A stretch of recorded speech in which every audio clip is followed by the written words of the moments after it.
Bonjour à toutes, bonjour à tous, ravi de vous retrouver aujourd'hui en direct des jardins Biovès, puisque nous sommes à très peu du coup d'envoi de la 91e édition de la fête du citron de Menton sur le thème Voyage dans les étoiles, avec notre invité, oui, Christophe Guéna, directeur du Centre technique municipal de Menton. Oui. Bonjour Christophe. Bonjour Nadine.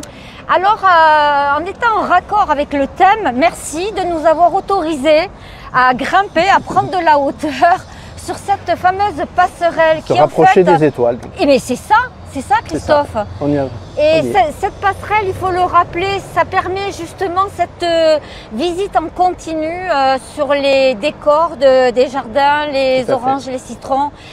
Donc elle existe depuis tant d'années et ça facilite vraiment, c'est au niveau de la sécurité en fait que c'est important. Alors aussi, oui.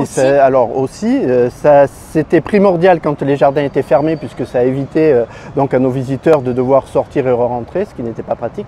Et puis on s'est aperçu en 2022 lorsqu'on a ouvert les jardins qu'en fait il était préférable de la maintenir par rapport au flux de piétons qui encombraient le carrefour, donc on l'a maintenu. Et en même temps, ça nous permet une belle perspective. Absolument, oui, tout à fait. Une très belle perspective sur nos décors. Alors dites-moi, Christophe, en 73, vous nous avez envoyé sur la Lune. Oui.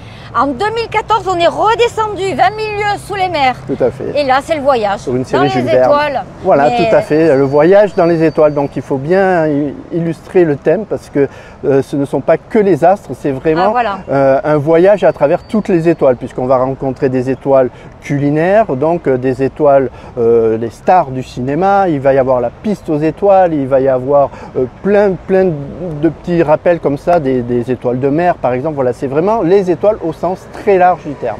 Alors partagé entre le défilé et le corso des chars et effectivement les motifs qui se trouvent dans les jardins Biovès, c'est un mélange des genres. Oui, tout à fait, c'est un mélange des genres. Donc on démarre par une superbe danseuse étoile qui sera donc le premier massif en partant du casino. Légèrement dévêtue. Ah c'est un tutu, hein, donc voilà, excusez-nous.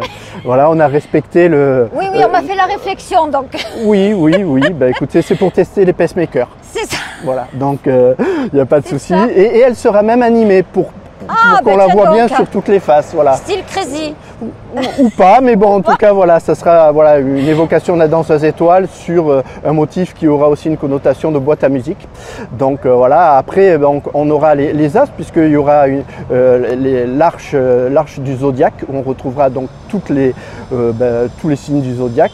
Et après, donc, on a des martiens qui sont venus nous voler, essayer de nous voler le citron, parce qu'on ne les laissera pas repartir d'aussitôt, avec une très belle pièce, puisque c'est une soucoupe volante qui fait 12 mètres de diamètre, donc il y a près de 40 tonnes de fruits dessus, donc c'est une très belle pièce. Oui, voilà. Alors vous parliez du vol du citron, alors si nous volent cela, encore ça va, c'est pas le citron IGPR, rassurez-moi. Hein, ah non, on laissera partir à la limite avec quelques citrons espagnols, mais bon, certainement pas avec des citrons de Menton. Alors dites-moi Christophe, le choix du thème, est-ce que c'est une concertation? Est-ce qu'il y a une réflexion? Est-ce que c'est quelqu'un qui lance une idée originale? Alors en fait c'est un brainstorming forcément, donc il y a plusieurs idées qui à un moment donné sont transmises au maire puisque c'est le maire qui fait son choix et on essaye de faire ça à l'issue de chaque édition pour que le thème puisse être annoncé pour l'édition suivante. Et ne me demandez pas le thème 2026 Nadine parce que je connais votre curiosité. Voilà, c'est ce que j'allais faire, Christophe. Bon, ça au moins, c'est comme on dit en italien, ecco fatto. Voilà. Dites-moi. Et en mentonné, acco es faccio. Voilà. C'est bien de le rappeler, puisqu'on est quand même à Menton. Voilà, c'est ça. Et toujours l'esprit quand même éco-responsable. Éco-responsable, oui, tout à fait. C'est important parce que vos têtes, là, elles sont recyclées chaque année? Les têtes, elles sont recyclées. On réutilise le polystyrène pour refaire des éléments l'année d'après. Je rappelle que toutes nos structures métalliques donc, sont broyées, recyclées par une société spécialisée dans le recyclage.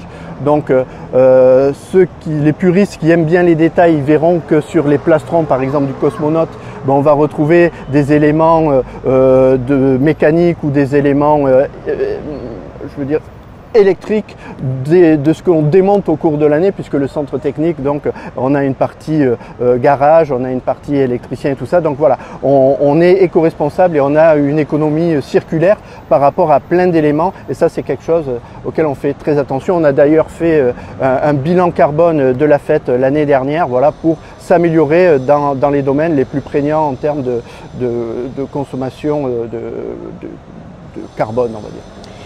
J'ai envie de vous poser cette question, Christophe, parce que là, on est à quelques heures, on va dire, du lancement, du coup d'envoi. Est-ce que tout va bien? Pas de stress, le côté météo qui vous a un petit peu gêné certainement? Alors Nadine, j'avais envie de vous dire, on n'a rencontré aucun pépin, pas besoin de se presser, comme disait l'autre. Oh, c'est joli ça. Oh, ça donc, non, enfin voilà, quelques petits aléas météorologiques en début de fruitage. Bon, mais ça, c'est le jeu, hein, comme dit l'autre. On préfère les avoir maintenant plutôt que pendant les corsos.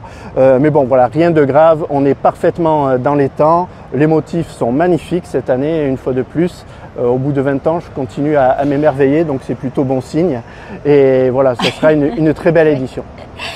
Alors, avant de nous séparer aussi, j'aimerais qu'on fasse un petit point sur cette exposition, belle exposition d'ailleurs, hein. Beauté du ciel et phénomènes cosmiques, sans compter qu'il y a aussi le salon des orchidées. Je suis passée il y a 2 jours. Franchement, c'est très beau. Il faut vous dire au public aussi, en même temps, ils peuvent passer par là. Absolument. Donc, une exposition sur la thématique, hein, que nos visiteurs pourront admirer.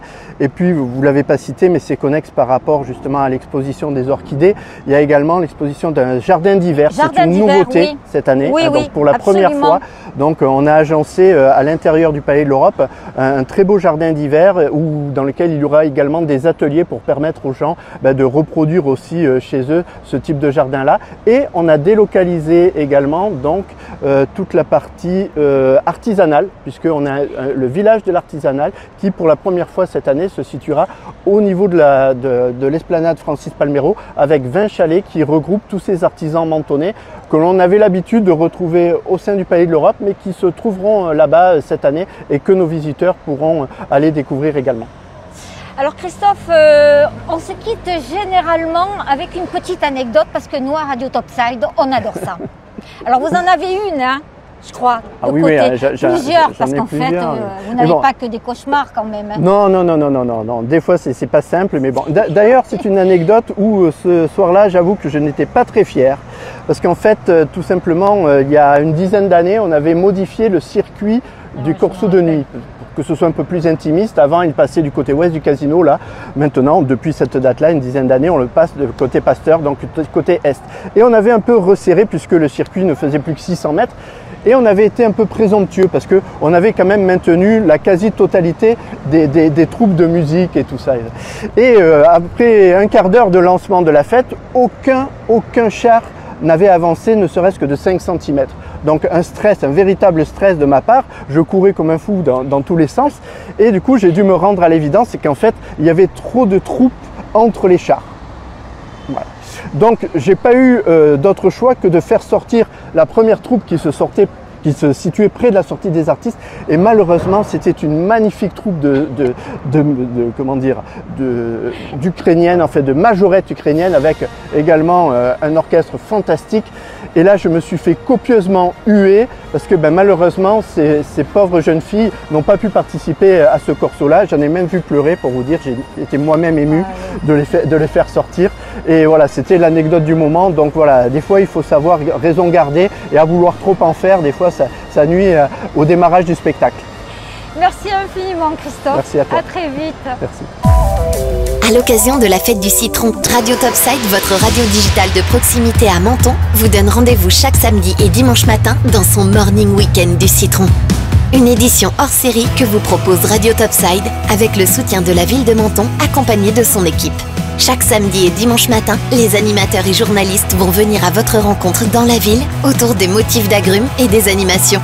Au programme, interviews, reportages et bien sûr de nombreux cadeaux à gagner chaque week-end.